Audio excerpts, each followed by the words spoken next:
Si de algo saben las abejas, es de flores. Hay de todo tipo y para todos los momentos.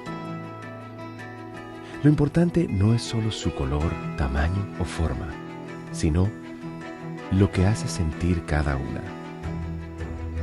Y para esos sentimientos trabajan.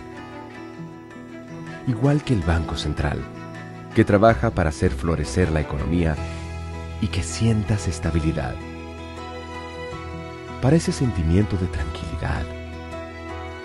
Para ese sentimiento de crecimiento y desarrollo. Para que la primavera llegue a todos los sectores y los planes de muchos den grandes frutos. Banco Central de la República Dominicana, 75 años trabajando por una estabilidad que se siente.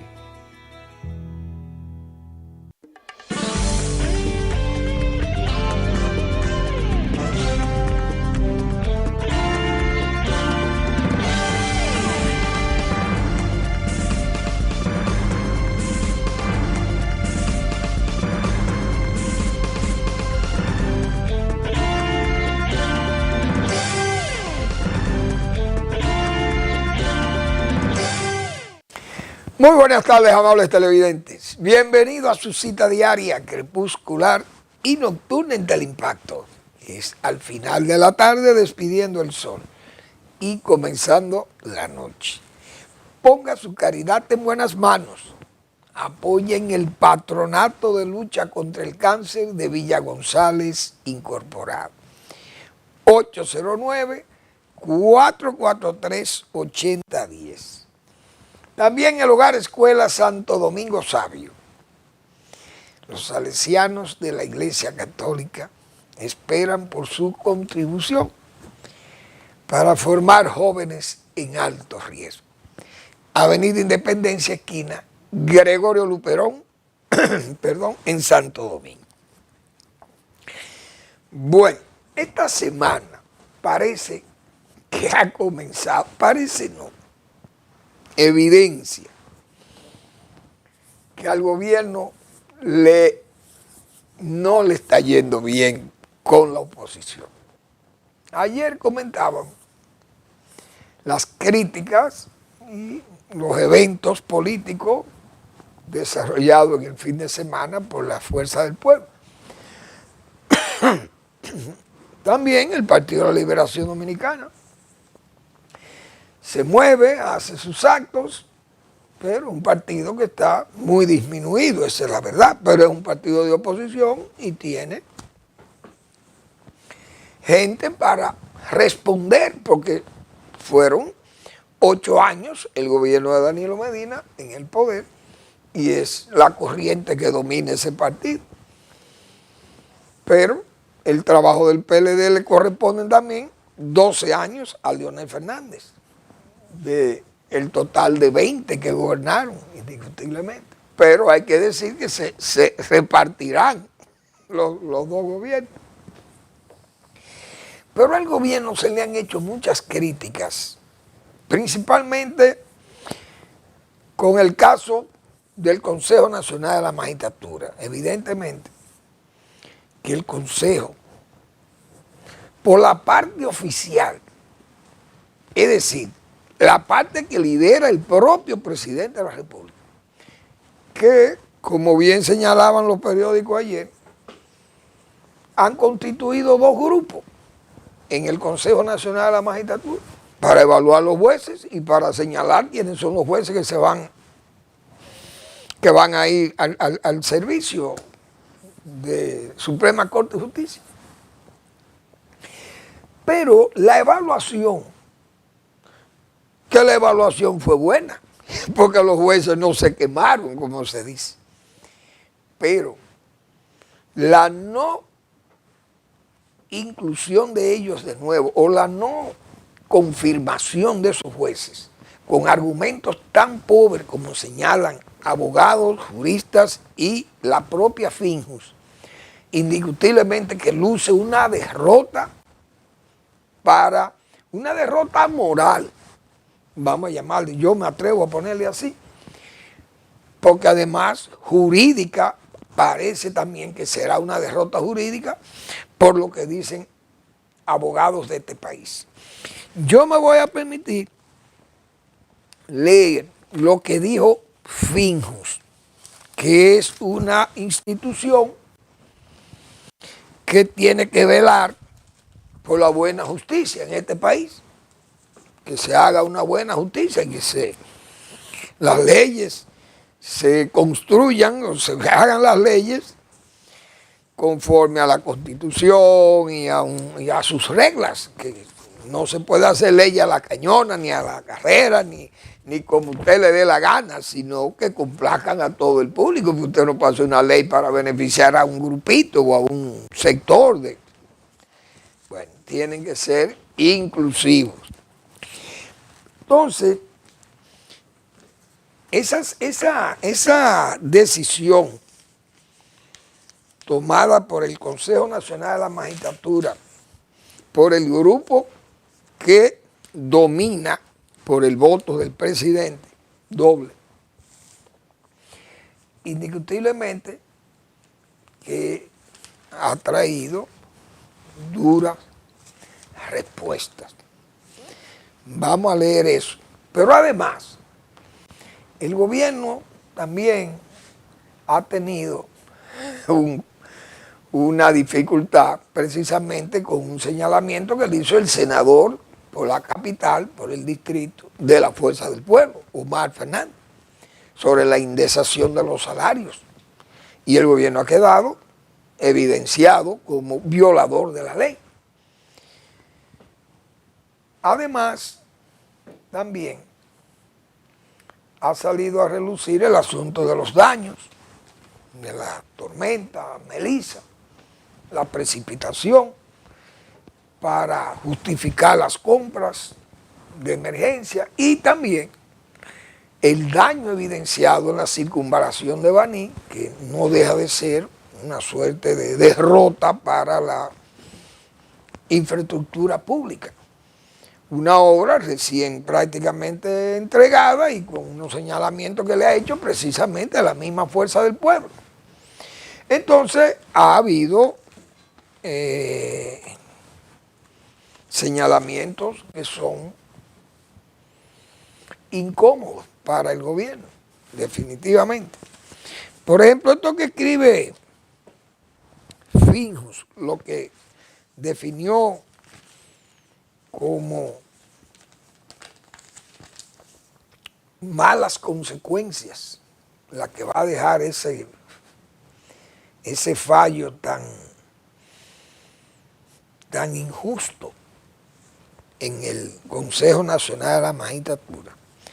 Dice Finjus aquí: utilizar criterios como la manera de aplicar la ley 223, lo cual está dentro de la competencia jurisdiccional de la Sala de la Primera Suprema Corte de Justicia y que se le cuestionó a Jiménez, es decir, a la jueza Pilar Jiménez, o la proximidad de la edad de retiro obligatoria que se le enrostró a Reed, el otro juez, otro de los jueces, de los 3 jueces que se evaluaron, por encima de otros criterios sustantivos como la productividad jurisdiccional, la fundamentación jurídica de sus decisiones, su conducta ética y transparencia patrimonial, debilitan la función de una evaluación objetiva y coherente, afirmó la Finjus. Advirtió que un proceso influenciado por criterios alejados de la naturaleza del proceso podría implicar el debilitamiento de la carrera judicial y se debilitaría la confianza ciudadana en la imparcialidad de los órganos jurisdiccionales. Cuando la evaluación se realiza desde una óptica apartada de su mandato constitucional, se corre el riesgo de vulnerar la independencia judicial y erosionar la legitimidad del propio órgano, puntualizó la entidad de la sociedad civil en un documento de prensa. Eso, señores, es una derrota para el Consejo Nacional de la Magistratura, que le hagan un señalamiento tan críticos, tan fuertes, sobre una decisión que tomaron desacertada porque no han sabido ni siquiera explicar por qué que los jueces no se van a confirmar. Porque lo que han explicado ahí es algo que incluso, vamos a ver qué dice el abogado Manuel Fermín Cabral, administrativista de los abogados del país. No sé si Eri, yo creo que Eri tiene el tweet.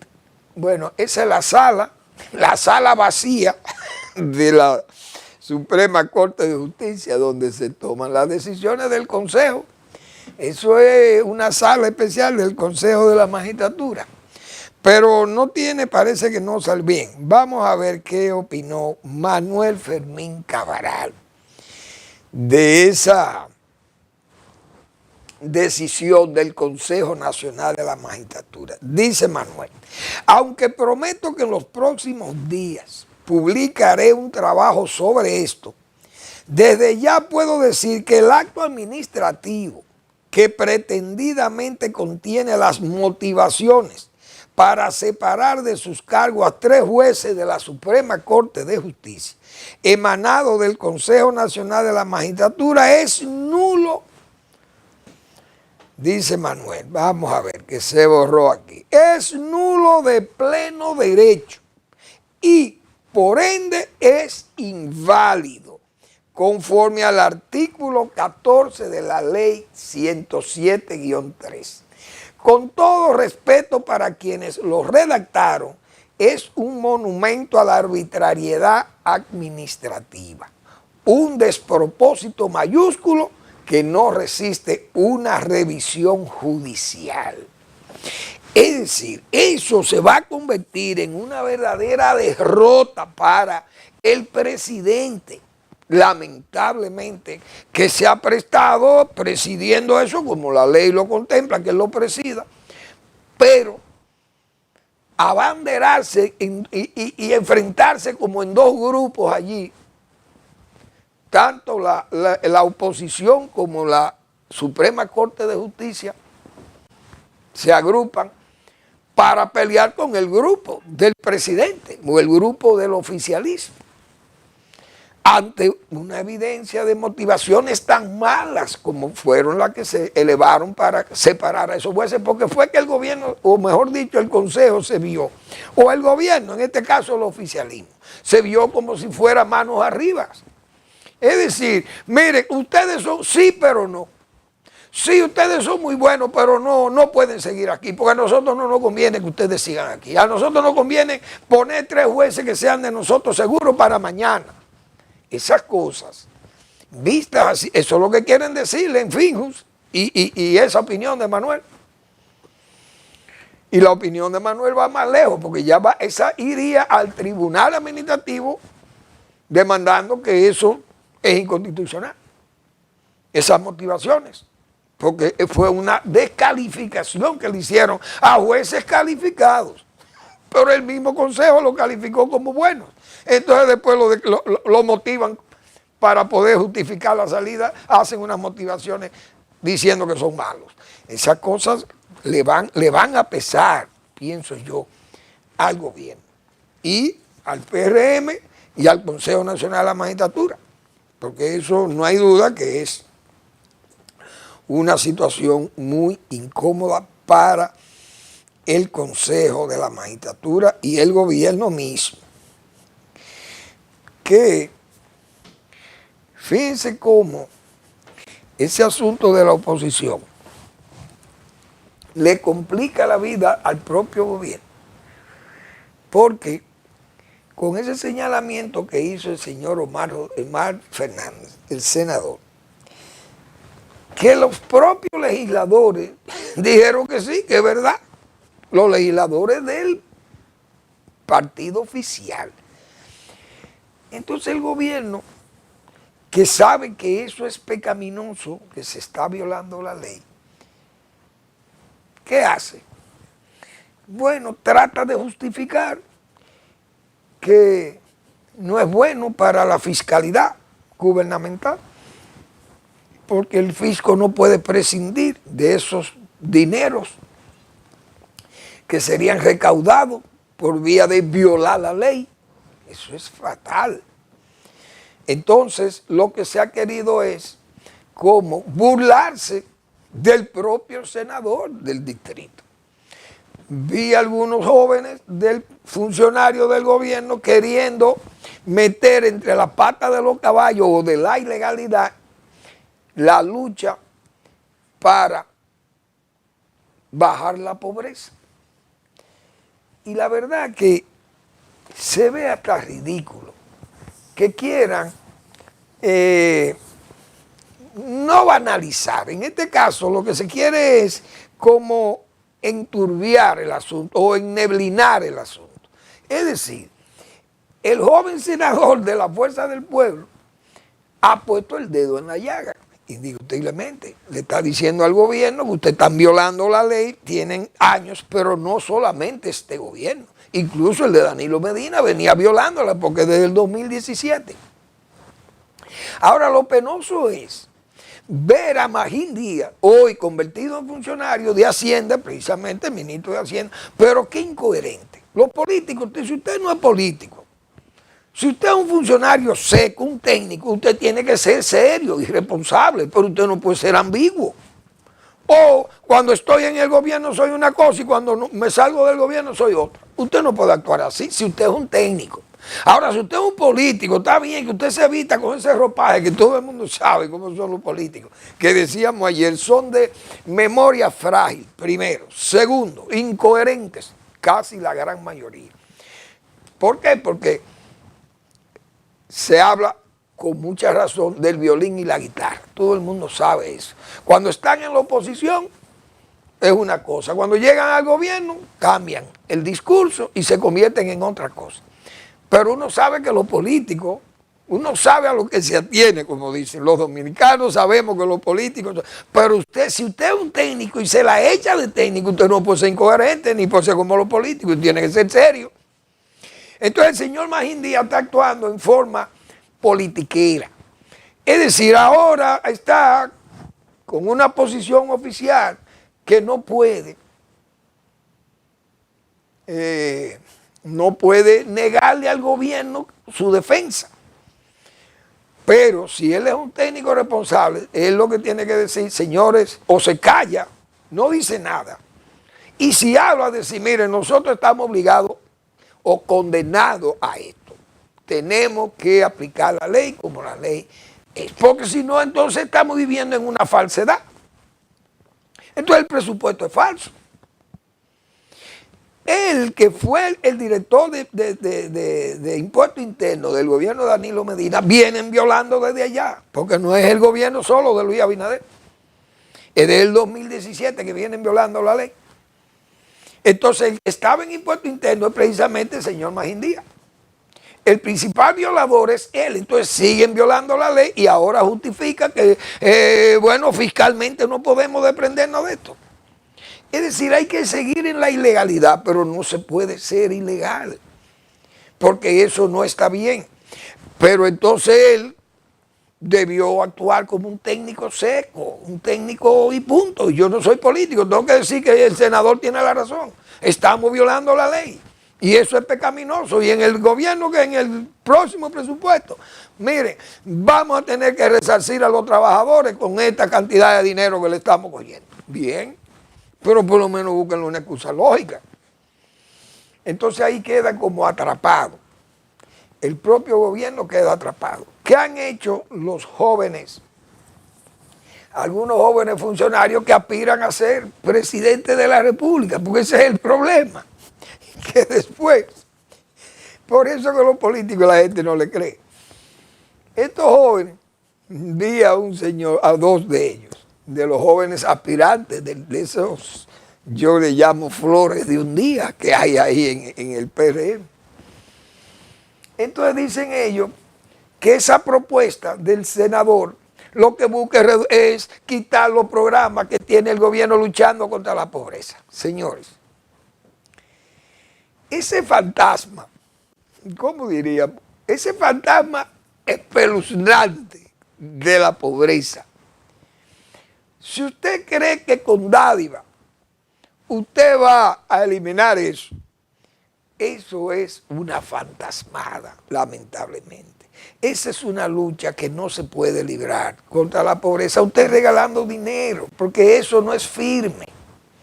Entonces ahora se quiere hacer ver, ligar una cosa, es decir, lo que plantea Omar, si el gobierno tuviera que desprenderse de ese dinero, se caen los programas de asistencia contra la pobreza. Entonces no hemos reducido la pobreza sobre la base del trabajo y la riqueza, sino sobre la dádiva.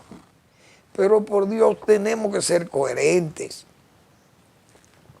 Un gobierno, si un gobierno no es eficaz, un gobierno tiene que ser eficaz, tiene que ser eficiente, tiene que ser armonioso. Un gobierno tiene que ser programático, pero inclusivo. Muy bien. Ahora, usted no puede coger un gobierno como si fuera agua de mayo, como para beneficiar a amigos, a pensiones, a los compañeros, y un sueldo para mí, un salario, una cosa. Eso es agua de mayo. Un gobierno no puede ser así. Los gobiernos tienen que ser eficientes, eficaces, armoniosos, porque tiene que ser, el gobierno es para todo el mundo. Lamentablemente, ver uno esas cosas, a mí, uno como dominicano, vemos que no vamos a avanzar. Porque si reducir pobreza, si vamos a reducir la pobreza sobre la base de estarle dando a la gente las cosas, regalándole el dinero, eso no es reducir pobreza, eso es un paliativo a la pobreza.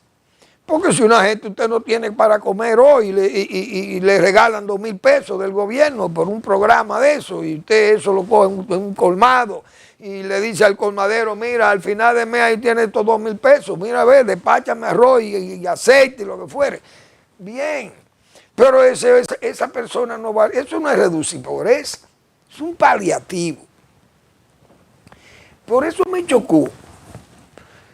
Y es parte diríamos, de toda esta fantasmada de lucha contra la pobreza dando.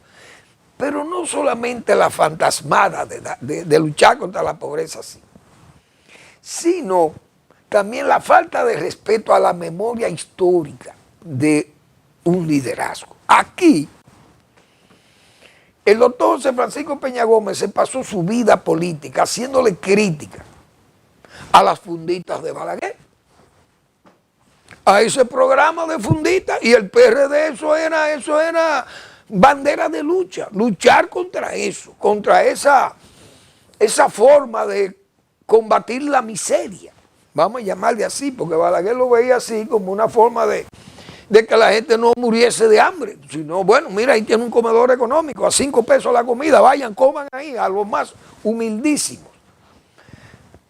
Balaguer sabía que con eso no era combatir la pobreza. Eso era un paliativo a la miseria, al hambre, para que la gente no muriese de hambre y goteara en la calle, como se dice. Bueno, por 5 pesos usted va a un comedor económico y aunque sea arroz con habichuela y un poco de la salsa de un mulo de pollo, de los pollos que servía General Mélido Marte, entonces usted no se moría de hambre. Y así hoy hay muchísimos profesionales de este país que lograron sobrevivir sobre la base de ir a comer ahí, o sus madres, sus padres, buscaban la forma de comprar comida allí y llevarla a la casa para no dejar que los muchachos muriesen de hambre, porque todo el mundo sabe que este país era un país sumamente atrasado para el principio o la mitad de la década del 60. Todo el mundo sabe eso aquí en este país. Pero eso eran paliativos. Las funditas, la comida seca, también un paliativo. Para que la gente fuera, qué sé yo, asistido de que no muriese por hambre. Pero eso es una cosa. Ahora, hacer alarde de que vamos a reducir la pobreza, eso no es verdad. Que usted va a mantener dándole dinero a la gente, va a reducir la pobreza. porque ningún gobierno va a aguantar eso. O no se critica el welfare en los Estados Unidos, ellos saben que eso no es, ni el gobierno norteamericano, que es el más rico de la tierra, soporta eso. Esos programas tienen que vigilarlo y a veces chequear y ver y suspender por allí, cortar por aquí, porque no resiste. El gobierno más rico de la tierra es de Estados Unidos y no resiste eso. Entonces, yo vi el hijo de José Francisco Peña Gómez, señores, que hay que respetar la memoria, por lo menos de su papá. Yo no voy a decir del líder que fue Peña Gómez, de su padre. Este joven llega en un helicóptero, ay güey, y allí le esperan unos vehículos. Miren esto, señor. Ese es el hijo del líder, el líder que fue Peña Gómez aquí, la autoridad moral de José Francisco Peña Gómez, que se pasó su vida criticando a Balaguer con la fundita y al Partido Reformista. Miren este magnate, que un hijo de los oligarcas de este país no anda así. Miren este señor, a repartir funditas en tiempo de esto de desgracia por el clima y esa cosa. Mírenme los vehículos que le esperan para llevar este super funcionario del gobierno, el hijo de José Francisco Peña Gómez, un líder como fue José Francisco Peña Gómez, bueno, el líder negro de los blancos, un hombre que salió del lodo, y ese es el mérito de José Francisco Peña Gómez. Miren su hijo, que aspira a ser presidente de la República, negando la memoria de su propio padre. ¿Ustedes creen que así se combate pobreza? Vamos a la pausa.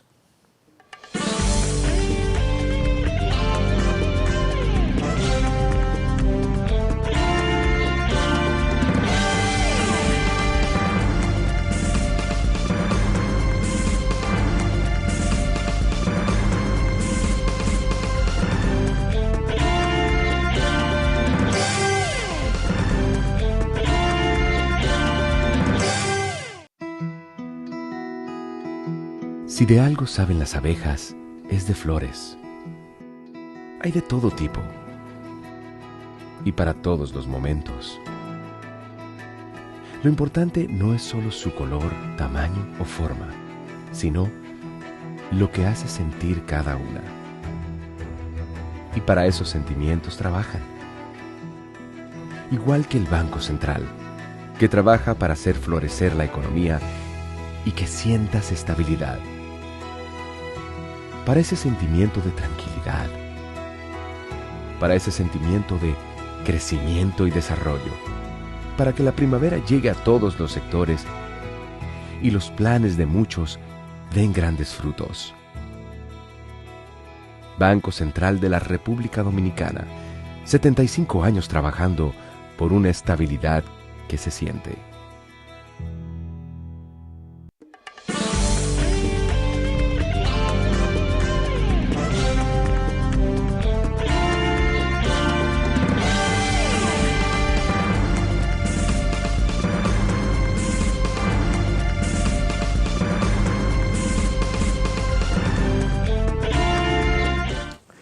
Bien, yo creo que puedo tener alguna autoridad para mostrar a José Francisco Peña Gómez que ahí, en ese monitor, dentro de los líderes del país, de los líderes serios del país, ahí yo incluyo a José, mírenlo ahí, a José Francisco Peña Gómez.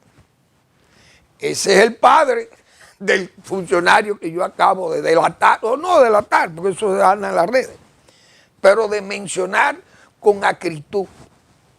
Porque ese señor que fue ese líder, José Francisco Peña Gómez, repito, se pasó su vida haciéndole crítica a esos programas de Balaguer, que parece que en el PRD no entendieron que esos eran programas de paliar el hambre, que es una cosa, porque es la miseria.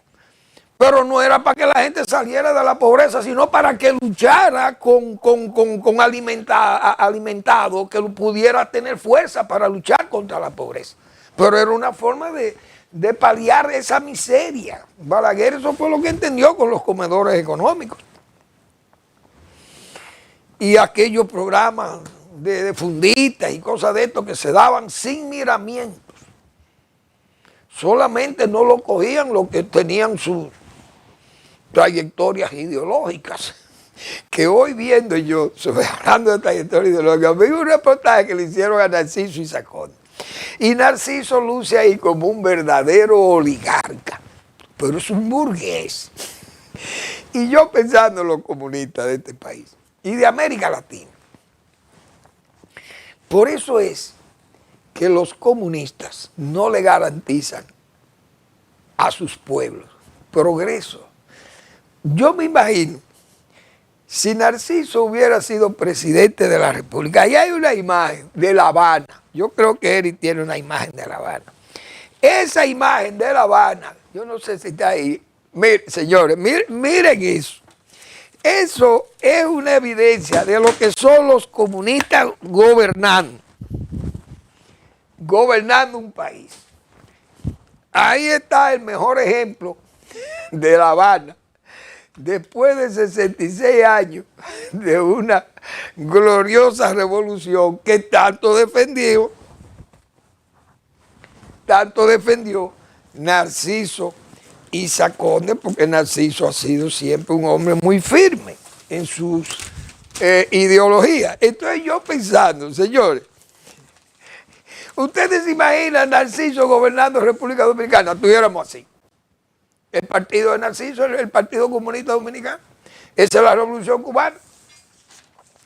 Bueno, yo tengo una imagen aquí de Narciso que fue publicada hoy. Mi amigo Narciso se acuerda que nosotros lo estimamos a Narciso, un hombre bueno. Mire, él parece más un burgués que un comunista ahí. Pero no es el asunto de República Dominicana nada más. Usted ven esta señora de México. Este rostro caído, pálido, triste, yo no sé qué más ponerle, como este rostro, como si fuera moradito, de si lo golpearan, qué sé yo. Y esta señora, con este cinismo y esta hipocresía, va a darle el pésame a la familia de un joven alcalde de Uruapan, un pueblo mexicano. El muchacho dijo que lo habían amenazado de muerte, los grupos y le pedía protección al gobierno de la Chimbao, y él pedía que atacaran también a las bandas de los narcos y esas cosas. Ella dijo, no, yo no quiero pelear con narcos, los narcos que sigan trabajando, necesitan un trabajo serio y honesto para México. Pues el muchacho lo mataron. Entonces ella va a darle el pésame a la familia, después que se burla de él en vida. Entonces después que lo matan, quiere ir de hipócrita a darle el pésame a la familia y a lamentarse de que lo han asesinado, como si se alegraran de eso. Es decir, así es que son esta gente. Si Trump no fuera un hombre que anda con ideas muy apartadas de la eficiencia, de la eficacia y de la programación inclusiva y de la armonía, que son 4 funciones, o mejor dicho, serían 4 virtudes o 4 detalles básicos del gobierno eficiente o del gobierno eficaz o del buen gobierno. Trump hubiera sido ideal como para este desmantelamiento del comunismo, porque él tiene le aletea en la cabeza. Pero uno no lo entiende con la política entonces contra Putin y la política contra China. Es decir, el señor Donald Trump dice que Estados Unidos es el país más poderoso, que tiene el ejército más poderoso. Y a Rusia y a China que sepan que él tiene un ejército poderoso y que si tienen armas atómicas también nosotros tenemos. Y vamos a probar armas y vamos. Muy bien. Pero ¿quién es el enemigo de los Estados Unidos? ¿Es Ucrania o es la Unión Europea? No, entonces él tiene un comportamiento como que los enemigos de Estados Unidos son Europa y Ucrania, cuando esos son sus amigos. Entonces apoya a Ucrania. Porque ¿contra quién es que Estados Unidos se está fortaleciendo militarmente o económicamente? ¿Contra quién es que lo está haciendo? ¿Quiénes son sus enemigos? ¿Europa o China y Rusia? Es decir, si Estados Unidos quiere hacer un arma poderosa, ¿contra quién es que la va a esgrimir? ¿Contra Ucrania y la Unión Europea? Porque contra Rusia se supone. Entonces, ¿por qué este maridaje tolerante? No lo vamos a entender. Entonces, tiene unas posiciones, como dice, no recuerdo qué expresión fue que dijo, Estados Unidos, si vamos a una guerra la ganamos. Muy bien, ¿contra quién es esa guerra? ¿Contra Europa? ¿Contra Japón? ¿O Australia? ¿Contra quién es que puede ser esa guerra? ¿Quiénes son tus adversarios de Estados Unidos? ¿O somos los latinoamericanos? Si usted va a una guerra contra Rusia o contra China, contra eso que usted va a esgrimir sus armas, o Irán o Corea del Norte. Es decir, Estados Unidos no va a ir a una guerra con Europa, ni tiene que ir a una guerra contra Ucrania, para que sus armas entonces fortalezca a Ucrania y fortalezca a la Unión Europea, que son los que están luchando contra sus enemigos, que se supone que es Rusia o China.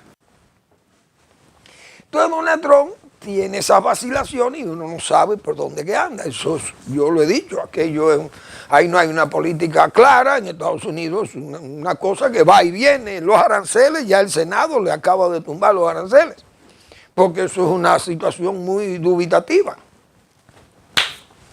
Usted no sabe qué es lo que hay. Un día sí, un día no, y vacar, y eso es todo una especie como de chantaje con los... Entonces ayer señalaba yo que también Donald Trump quiere luchar ahora como el cruzado mayor. Y es una posición que ojalá Estados Unidos, porque los problemas religiosos son muy delicados. Y ahí no hay color de piel, ni hay etnia, por allí, por aquí, por allá o por aquí. Aquí estamos claros con las religiones. Los hebreos son por ahí. Los cristianos son por aquí. Hebreos y cristianos se llevan bien. Los musulmanes son musulmanes, y bien, porque no todos los musulmanes son malos. Porque los musulmanes indonesios nadie lo ve haciendo las cosas que hacen los musulmanes del Medio Oriente. O hay unos musulmanes también en áreas de Europa que son musulmanes, por ejemplo, la zona de Bosnia y Herzegovina y en Montenegro, por ahí hay muchísimos musulmanes. Y los hay también en Albania, que tiene musulmanes. Y hay musulmanes en todos esos países del Cáucaso. Es decir, tanto el Cáucaso como los Balcanes están llenos de musulmanes, de esos residuos del Imperio Otomano. Pero esa gente no actúan, ni los turcos son musulmanes, pero esa gente no actúan como están actuando estos elementos musulmanes de Irán, los musulmanes de Hamas, de Hezbollah, de los hutíes y los musulmanes negros de África. Una manga de delincuentes y de asesinos fríos matando gente como si fueran ratones. Trump le ha hecho una advertencia a los musulmanes que gobiernan Nigeria, porque ahí ese es un gobierno también tolerante que está dejando que maten a los cristianos allí como si fueran rolas o ratones. Y yo decía, bueno, tal vez Donald Trump se convierte en una suerte de nuevo cruzado, como aquellos jefes de la cruzada, Felipe II de Francia, Ricardo Corazón de León, como era llamado nosotros, Godofredo de Bouillon, Raimundo de Sanguileux, ¿y quiénes más eran? Había más, y yo no me acuerdo los nombres de toda esa gente, los jefes de las cruzadas. Conrado, ¿cuál era ese? Conrado IV, no me acuerdo. Conrado, sí, había un Conrado ahí, Conrado II, III, IV, no me acuerdo, pero hay tantos nombres raros y tantos, y además tantos reyes en cascada, en dinastía de eso, y era el segundo, tercero, cuarto y hasta octavo. Entonces Donald Trump tiene unas posiciones ahí que uno no sabe cómo, para dónde que va. Indiscutiblemente que usted no puede manejar un gobierno en esas condiciones. se le han hecho muchísimas críticas, porque es un gobierno que entonces con ese asunto de los aranceles tiene un pleito por aquí, con Venezuela tiene ahora una situación que uno no sabe qué es lo que va a pasar ahí. Yo dije desde el principio aquí que él no va a atacar a Venezuela,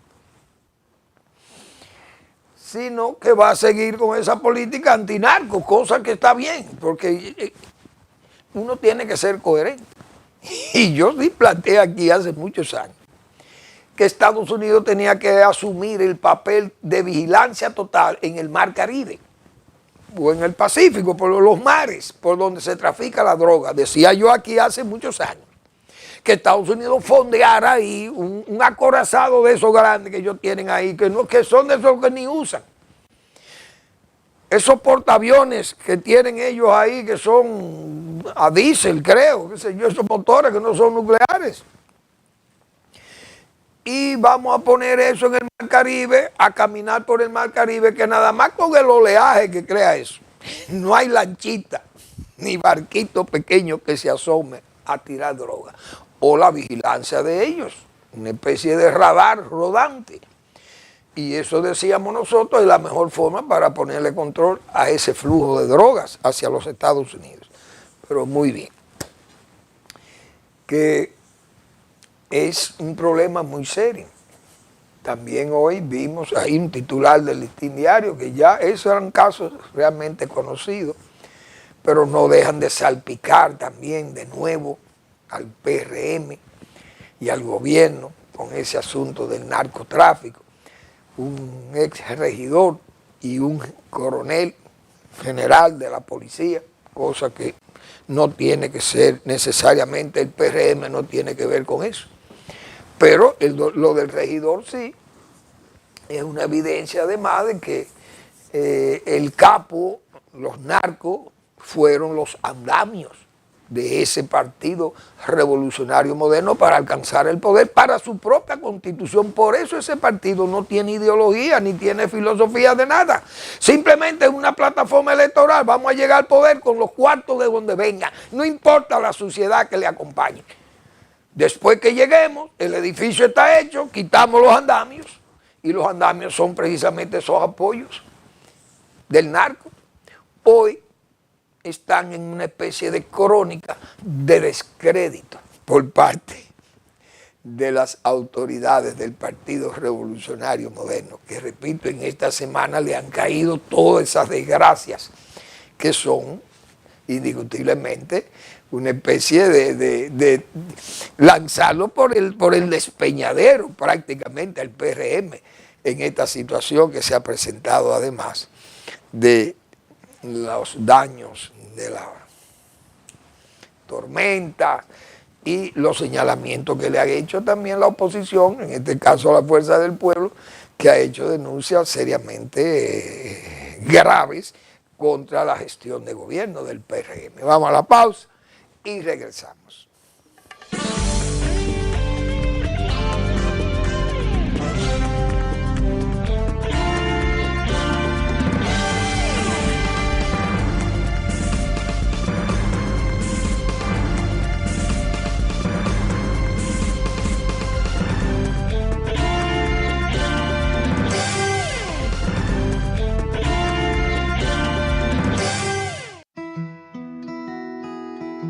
Si de algo saben las abejas, es de flores. Hay de todo tipo y para todos los momentos. Lo importante no es solo su color, tamaño o forma, sino lo que hace sentir cada una. Y para esos sentimientos trabajan. Igual que el Banco Central, que trabaja para hacer florecer la economía y que sientas estabilidad. Para ese sentimiento de tranquilidad, para ese sentimiento de crecimiento y desarrollo, para que la primavera llegue a todos los sectores y los planes de muchos den grandes frutos. Banco Central de la República Dominicana, 75 años trabajando por una estabilidad que se siente.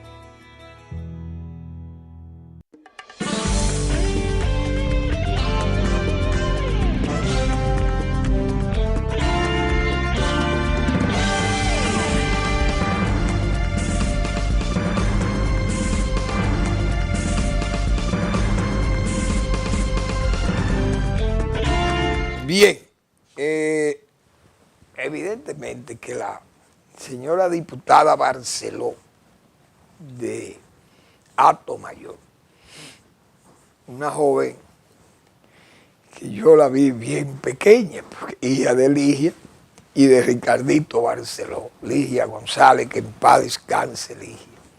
Excelente persona fue Ligia. Nuestra secretaria especial del decanato en la universidad Pedro Enrique Sureña, era ella, la madre de esa joven que es diputada. Y Ricardito Barceló, que es otra persona que nosotros estimamos mucho también, es su padre. Ella es diputada del PRM por Atomayor. Entonces también es la esposa del ministro Santos, el de Energía y Minas, que por cierto, él anunció que ese departamento iba a someter a la justicia a Falcon Bridge por vender activos sin conocimiento del Estado que tiene acciones en Falcon Bridge, mínimas, pero hay que darle participación. Y de eso no se ha vuelto a hablar jamás. Y nosotros dijimos aquí que en ese asunto de Falcon Bridge, esa venta de activos de Falcon Bridge, de inmuebles, prohibido porque ellos no podían vender sin conocimiento, repito, de sus socios. Yo dije aquí que un funcionario de este gobierno es de lo que compró esos activos de Falcon Bridge. Y dijimos cuáles son los activos, que son los tanques de combustible, de ahí de Jaina, y fueron vendidos por Falcon Bridge. Y lo compró una empresa donde está funcionando un alto funcionario del gobierno actual. Sin embargo, el Ministerio de Energía y Minas dijo que iba a someter a la justicia a Falcon Bridge. Todavía estamos esperando, o yo no sé si lo habrán hecho, porque yo no tengo que saberlo, si lo hicieron o no. Pero lo más lógico es que si lo hicieron, lo den a conocer a la opinión pública, porque es una nota, es noticia importante que el Estado conozca cuál es el Estado, en este caso, Estado con letra minúscula, el Estado de Falcon Bridge. Una empresa que está allí, que nadie sabe dónde está ahora mismo parada con sus trabajadores, que están a la espera de que se les resuelvan unas liquidaciones y una serie de cosas. Que por suerte también a los mineros o a los promineros se quedan callados hoy. Ayer defendían a Falcon Bridge, que explotara Miranda. Hoy están callados porque esos explotadores mineros terminaron siendo un fiasco para el país. Y ahí está, la empresa quebrada, y si hubieran explotado a Miranda, ¿qué tuviéramos ahora mismo? ¿Qué dicen los promineros de este país que lo quieren presentar como un país minero, cuando nosotros lo que somos es una miniatura de país? Mineros son los grandes, los que tienen 1 millón de kilómetros cuadrados, u 800,000, y 900,000, y 3, y 4, y 7, y 9 millones de metros cuadrados, de kilómetros cuadrados. Perdón. Esos son los países mineros de verdad. Váyanse para Azerbaiyán o a qué sé yo, a Rusia, a Argentina. Esos son países, México, Chile tiene 1 millón, casi 1 millón de kilómetros cuadrados, 700,000, Venezuela, grandísimo. Colombia, esos países pueden ser mineros. República Dominicana, apenas 48,000 kilómetros cuadrados, una isla compartida con una selva al lado, con ríos, que hay que ver las condiciones que están nuestros ríos, sin criterio, sin autoridad que lo defienda. ¿A dónde va a parar este país si fuéramos explotadores de minería aquí, como se explota la minería? Miren a ver a Falcon Bridge, vayan, ¿quién corrige ese pasivo ahí? Que vayan los promineros. O a Barrigol, que vaya cuando se vaya a Barrigol, porque el oro es inacabable. Deje que se acabe el oro, o es la única mina de oro que no se va a acabar en el mundo. Ese pasivo, ¿a quién le queda? Al país, y a sus aguas, y a sus plantas, y a sus animalillos, y a su gente. Nadie va a salir a buscarnos a nosotros para rescatarnos de esta desgracia ambiental que probablemente quede aquí. Pues bien, la señora, porque yo me extendí, la señora que es diputada del PRM, la joven Barceló, planteó la revisión del Código Laboral por la vía de la cesantía, cosa que ha sido una mala palabra. El PRM, que ya está cargado de desgracia en esta semana, de todos esos señalamientos negativos que se le han hecho. Entonces también hubo que salir, como se dice, a la carrera, los voceros de ese partido, a decir que eso no es política del partido, que es un planteamiento personal de la señora diputada que ha planteado la revisión de la cesantía, algo que es sumamente delicado, se sabe, porque es ponerse en contra de todos los trabajadores, que no es fácil para ningún partido político asumir esa responsabilidad. La verdad que ha sido una semana, yo diría, hasta perjudicial para la posición política del gobierno y del PRM, que es el partido oficial. Vamos a seguir viendo sus defensas, muchas veces salen como verdaderos Júpiter tonantes, acabando y llevándose a todo el mundo por delante, con unas vocerías, como decíamos ayer, acomodaticias, verbales y palabreras. Señores, gracias por su atención. Nos vemos mañana en otra entrega de Al Final de la Tarde, Despidiendo el Sol o Comenzando la Noche.